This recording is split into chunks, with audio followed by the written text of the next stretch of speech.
जय जगन्नाथ पुणी थे स्वागत करुच्ची आपण प्रिय चैनल स्टडी विथ माइंड। तो काइंडली गोटे सर्ट नोटिफिकेशन आसी जोटा कि रोचे आपर जो मैंने फॉरेस्टर गार्ड एग्जाम देते तो तार आंसर की रिलीज होती तो आपण मैंने ये सिंपली आपणकर एप्लिकेशन नंबर देखिपे एवं आप डेट ऑफ बर्थ पुणी डेट ऑफ बर्थटा केमी आप एंट्री करेंगे डेट देवे बिना स्पेस रे मंथ देवे एवं ईयर को देवे ये आपण मैंने ओके। आफ्टर दैट आपण मैंने कैप्चर कोड जो रोचे सबमिट करके लॉगिन कले आपंकर रिजल्ट आसीज।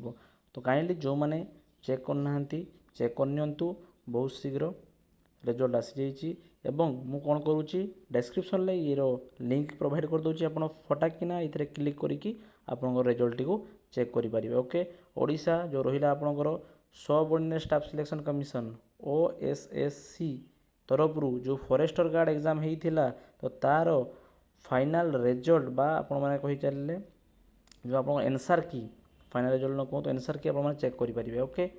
तो ये थिला इन्फॉर्मेशन टी जल्दी ही चेक करनी। धन्यवाद। जय जगन्नाथ।